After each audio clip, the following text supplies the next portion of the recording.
When talking about the decay of a radioactive substance, in other words, the mass that a radioactive substance gives off through radiation, we can use a function like this to show how long it takes for the mass to go away.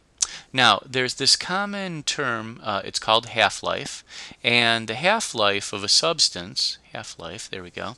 The half-life of a substance is how long it takes for it to lose half of its mass. So in this type of problem, if this is the function that we're going to use, then again this is the initial amount as always. And this is the final amount, or the amount at the time that we're interested in, which a lot of times for us is the final time. And what we're saying is for half-life, we're saying how long does it take until this amount is half of this amount. So in this case, our y would actually be equal to 1/2 a. So when we're talking about half-life, this is what we end up with. Now, there's still a little bit more that needs to be done. We'll rearrange things a bit more. First of all, let's go ahead and cancel our a's. And I'm going to rearrange this so it looks like standard exponential form. So e equals the negative e to the power of negative kt on the left and 1/2 on the right. And when we write an exponential in that form, we know that we could easily convert to log form just by following this model. 5 squared equals 25. That turns into log base 5 of 25 equals 2. And the reason why I know that is because the definition of logarithms is that they are exponentials, and this guy is the exponent. And the other thing that I know is that this little guy here is called the base, and in the exponential this is called the base. So that's how I convert from the exponential form to log form, and we'll do that with this guy here. Now, when we go to do this, we're given some information. We're told that the half-life is 5.7 years, so we actually know what t is here. So I'm going to go ahead and fill that information in. And so what we'll say, well, first of all, I'm gonna leave it as t because I don't want to carry that 5.7 around. I'm going to convert this to log form, and when I do, we'll do the snail.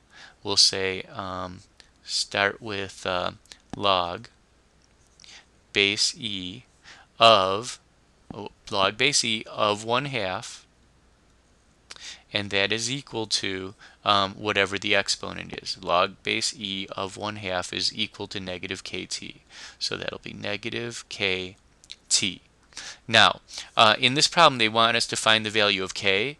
If they wanted us to find the value of t and they gave us k, it's about the same problem. If they gave us k, we would just put a number in here and we would divide both sides by that number. Since they're giving us t, we're going to put that number in here and we're going to divide both sides by that number. So, in order to figure out what k is, I'm going to switch these two sides of the equation.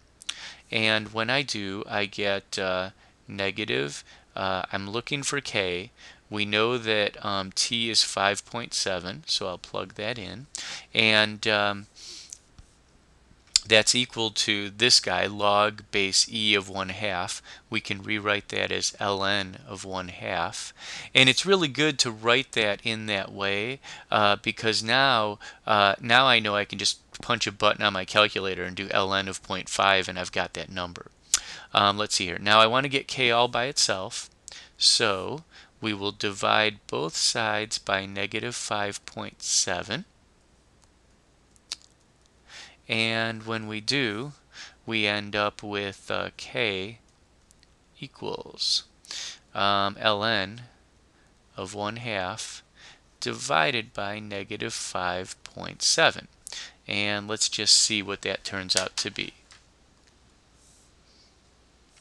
According to my calculator, it turns out to be 0.1216. Now on the calculator, ln of 1/2 gave me a negative number, and don't forget, a negative divided by negative is a positive.